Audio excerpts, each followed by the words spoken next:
Welcome back to The Seven Deadly Sins, Anime Review, episode number 58. We're here reviewing Seven Deadly Sins, Grudge of Edinburgh, Part 2, the two-part prequel to Four Nights Apocalypse, the sequel to Seven Deadly Sins. So picking up at the last film, where basically after,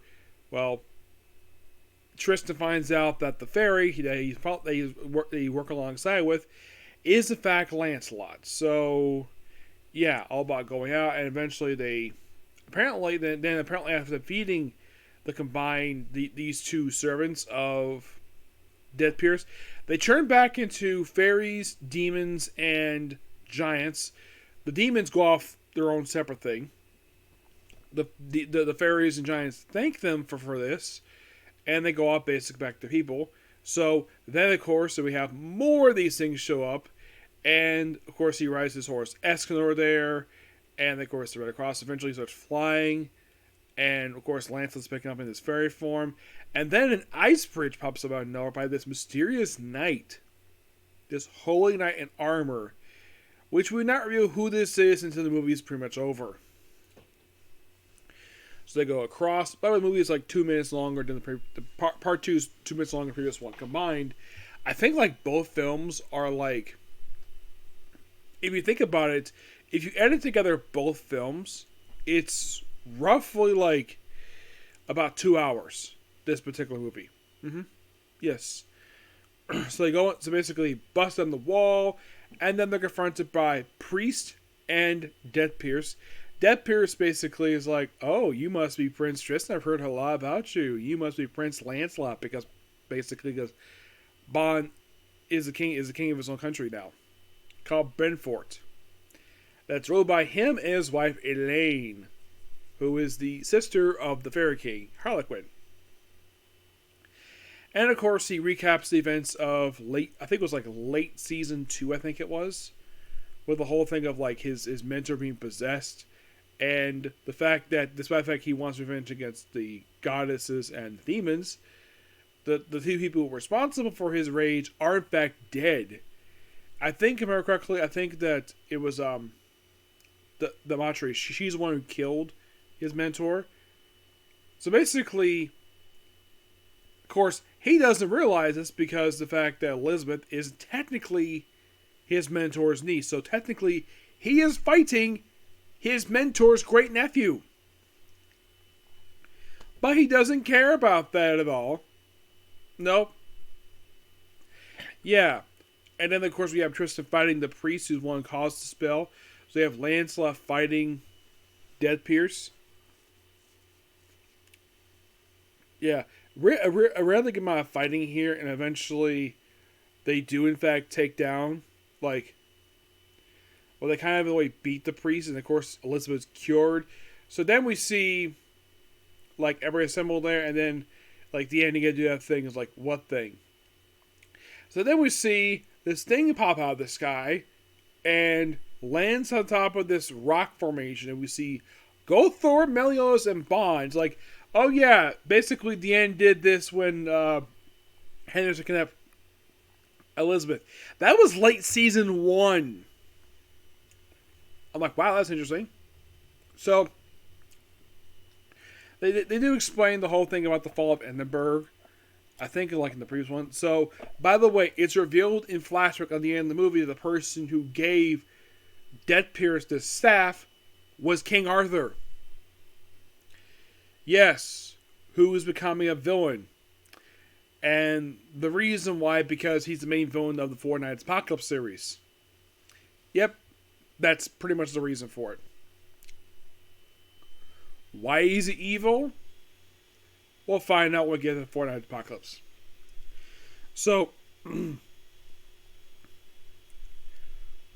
of course, basically, then we have the awesome music from the show. We have Millis using full counter, and of course, to be all the empties pretty easily. And Deanne, King, and Elizabeth all arrive. Of course, Elizabeth's all cured. And of course, And then, of course, the priest himself is somewhat defeated, beaten, and eventually that Death Pierce proceeds to run away. And Then the Chaos staff merges with him to form this yellow demonic creature, and on chains, it's Demetri and the goddess who possessed basically Tristan's great uncle, and they're part of his flesh, and the fact that he enjoys the fact these two are tormented. And the thing is about basically Lancelot kind of go all out. And eventually he does beat Deathbeard. So then right afterwards, and Gothar explains that, well, it's similar to the bond between Bond and Meliodas with these two, which is interesting.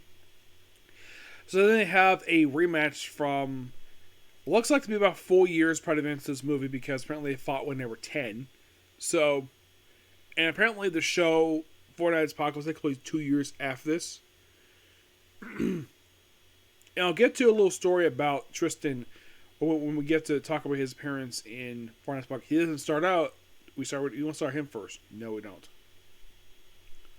By the way, Tristan and Lancelot are named after two members of the Knights of Camelot from King Arthur lore. Yep. Lancelot being the brave one, and Tristan being one of their knights. I don't remember which one it was. So, they have a sparring match, which eventually, Lancelot wins, and of course Lancelot walks out on his own. Tristan's reunited with his parents. They're very happy for him. Plus, before all this, I love Deathbeard's reaction, like, oh crap, the 7 deadly sins are, even though 3 people were here. Because Escanor is still dead. Merlin is missing. So, it's basically more like 5 of the 7 deadly sins here. So, basically 3 of them. So, then we see Lancelot just walking off. Oh yeah, and it's revealed that the mysterious knight who cast the ice magic is Jericho. Yes, that's interesting. Of course, in this movie she's rendering CGI, which I hope they fix that with the new show, which, well, we'll get to that. And it's like, oh yeah, we're on babysuit duty again, and, well, they all go back home. Of course, the end of the credits with Lancelot just walking. Yes, he is walking in this wasteland with his spirit is back, occasionally checking the little, checking his glove that has all the arrows in it. That's how the movie ends. And that's The Grudge of Edinburgh. An excellent movie. I love the story, all the action. It's just the one thing that's a bit distracting in this movie is the CGI. That's a bit distracting. Excuse me, but the movie is still canon. Yeah. If you watch this movie, there's nothing that contradicts anything established in 7 Deadly Sins. So, you could say this is another movie that wraps up a loose end from 7 Deadly Sins. Because the previous movie, Curse of Light, basically had the one last thing with the Supreme Deity. Because the Holy War is over. It's been over for a little bit here. Not very long. I'd say about a year or two. And I find that quite interesting, the fact they did that. Mm-hmm. And this movie is another movie that basically wraps a loose end from the show. Which, okay, I get kind of the reason why they did this movie, because I guess they felt as though they needed to wrap up the loose end with Deathbeard, because he has sort of a hatred toward Elizabeth Milionis, and we gotta address this before we do the airing of the Four Nights Apocalypse series. That's probably the reason why they did this 2-part movie. It may be even original, but it feels canon. There's nothing contradictory here. I love both movies, at least the movies in particular I've discussed. I love all the references they make, basically to acknowledge the fact this is canon. Nothing is contradictory here. And in the case of this movie, I'd say that the flashback we see at the beginning of the movie, that's set after the finale of the 7 Deadly Sins TV show, and then basically this is set after that flash. I would say, I think the flashback was set, both the flashback and the movie itself is set after the events of the series finale of 7 Deadly Sins. Now, when I initially ended this review series 3 years ago, I thought that was going to be it. I knew about the movie. I could watch it any time. But I initially didn't know there was going to be a sequel. I did not know that at all. So, next view for this particular review series will be talking about Four Nights Apocalypse. But the very next video discussing will be the finale for Failure Frame. Okay? See you in this video. Bye.